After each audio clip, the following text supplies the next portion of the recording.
नमस्कार, आप देख रहे हैं भारत न्यूज टीवी और मैं हूं आपके साथ मानवी ठाकुर। शुरुआत करते हैं। मध्य प्रदेश में होने जा रहे विधानसभा चुनाव के बीच सॉफ्ट और हार्ड हिंदुत्व की झलक देखने को मिल रही है। बीजेपी विधायक रामेश्वर शर्मा ने कांग्रेस पर हिंदुत्व को लेकर गंभीर आरोप लगाया था, जिसको लेकर अब कांग्रेस ने उनके बयान पर पलटवार किया है।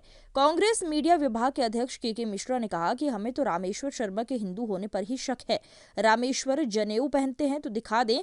के मिश्रा ने कहा कि रामेश्वर के भाई ने शादी के लिए धर्म बदला था, उन्हें हिंदू कहलाने का कोई अधिकार नहीं है।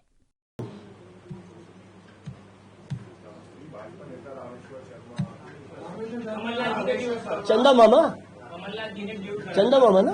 हाँ, पहली बात तो यह है कि उन रामेश्वर शर्मा जी को कमलनाथ जी चुनावी हिंदू हैं यह कहने का नैतिक अधिकार ही नहीं है। कमलनाथ जी वे हैं जिन्होंने अपनी ईमानदारी की घोषित कमाई से देश के सबसे बड़े हनुमान मंदिर को, जो छिंदवाड़ा में है, बनवाकर जनता को लोकार्पित किया। उन्होंने कभी यह नहीं किया कि कमलनाथ मंदिर है।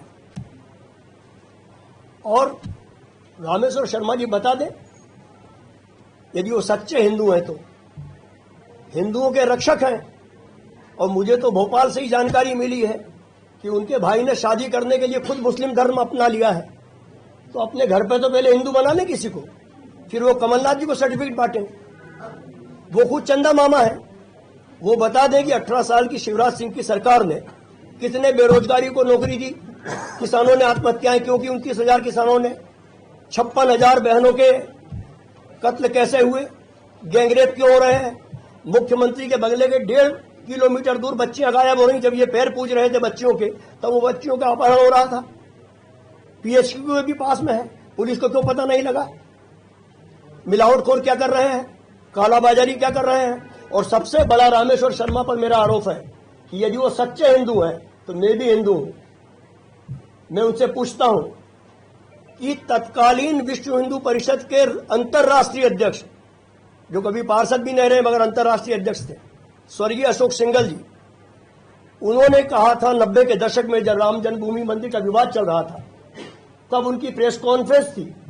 उन्होंने कहा था कि राम मंदिर बनाने के लिए देश के लोगों ने 8,000 करोड़ रुपया विश्व हिंदू परिषद को चंदा दिया है।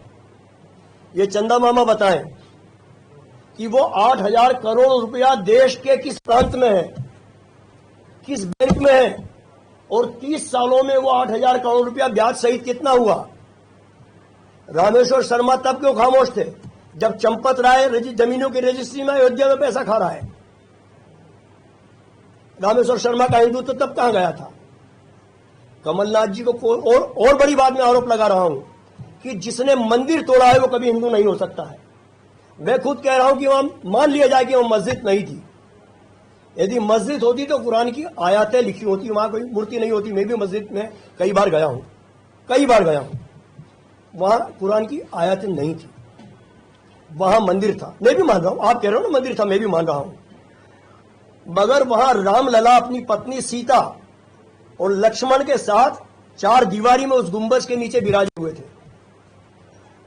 और आपने उस मंदिर को तोड़ा हिंदू होने के बाद।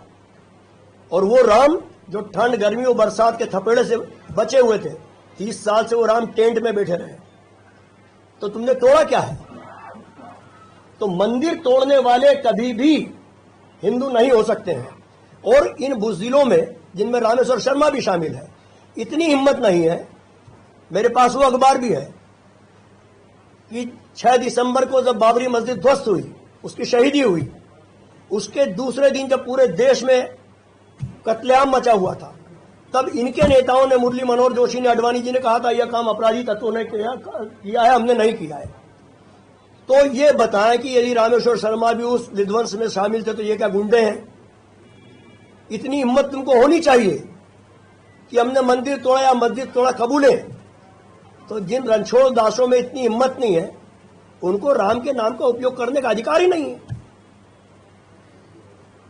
और आपको यह भी ध्यान होगा कि मुरली मनोहर जोशी जी उस टाइम अंतर्राष्ट्रीय विश्व हिंदू परिषद के अध्यक्ष थे। जयपुर में उन्होंने जब उनसे पूछा गया कि मंदिर निर्माण कब होगा, तो जीवित हैं अभी मुरली मनोहर जोशी जी। उन मुरली मनोहर जोशी जी ने कहा था, वो क्लिपिंग भी मेरे पास मौजूद है, कि भारतीय जनता पार्टी कोई कंस्ट्रक्शन कंपनी नहीं है जो मंदिर बनाएगी। तो आप बताइए वो पैसा कहां गया, किसने खाया?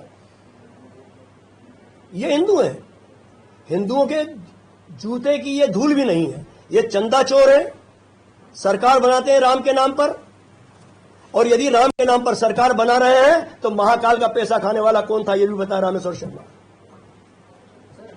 तौर पर न्याय व्यवस्था और भारत की संवैधानिक इकाई जिस पर सबको गुरूर है, हम फक्र करते हैं, निर्वाचन आयोग को भी धोखा देने की कोशिश की है। ताजा मामला जिस पर उनके खिलाफ एफआईआर दर्ज हुई है राहतगढ़ थाने में, उन्होंने अपने जनसंपर्क के दौरान 22 अक्टूबर को अपनी विधानसभा के ग्राम हिरनखेड़ी में जो आपराधिक वीडियो में आचार संहिता का उल्लंघन करते हुए जो बातें कही हैं, जिसे लेकर उनके खिलाफ एफआईआर दर्ज हुई है।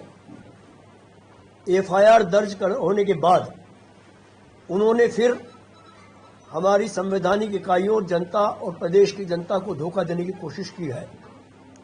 उन्होंने यह बात तो स्वीकार की है कि मैंने 25 लाख रुपयों का ऑफर दिया जरूर है। उनके वीडियो साक्ष्य आपके पास भी आ गए होंगे, हमारे पास भी मौजूद है। उन्होंने यह कहा कि मैंने अपने क्षेत्र की जनता को जहां हमें अधिक वोट मिलेंगे उस बूथ पर 25 लाख रुपए दूंगा। ये उन्होंने खुद स्वीकार कर लिया है, मगर उस झूठ को छुपाने के लिए उन्होंने यह कहा है कि यह मेरा वीडियो आचार संहिता लगने के पहले का है।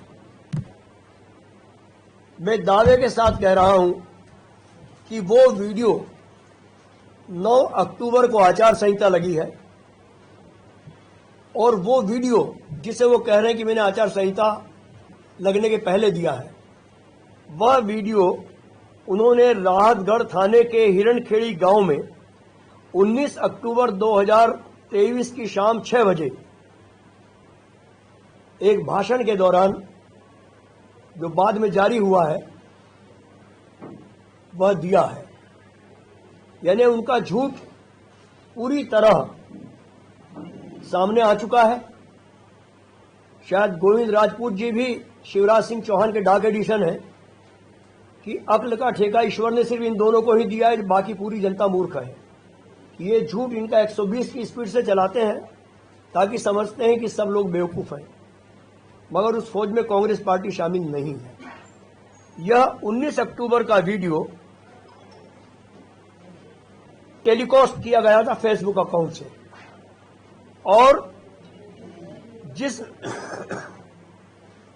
फेसबुक यूजर ने इस वीडियो को लाइव टेलीकास्ट किया है उसका नाम है लीलाधर पटेल कुर्मी परासिया। इस व्यक्ति के फेसबुक अकाउंट से संबंधित झूठे गोविंद सिंह राजपूत जी का वीडियो जारी हुआ है। हमें इस बात की भी जानकारी मिली है कि एफआईआर दर्ज होने के बाद गोविंद राजपूत जी ने अपने यूजर को धमकी दी और उस यूजर ने अपने पोस्ट को डिलीट कर दिया है, मगर उसके प्रमाण आज भी मौजूद हैं। हमारी निर्वाचन आयोग से प्रार्थना है कि उस फेसबुक लाइव पोस्ट की फॉरेंसिक जांच कराई जाए। आजकल सोशल मीडिया इतना एक्टिव है कि हम लोग अपनी पर्सनल लाइफ तक नहीं बचा पाते हैं, तो इसकी फॉरेंसिक जांच होगी तो सच कांग्रेस बोल रही है या गोविंद सिंह राजपूत बोल रहे हैं, यह दूध के दूध और पानी के पानी की तरह साफ हो जाएगा। गोविंद सिंह राजपूत जी ने यह भी कहा है कि आचार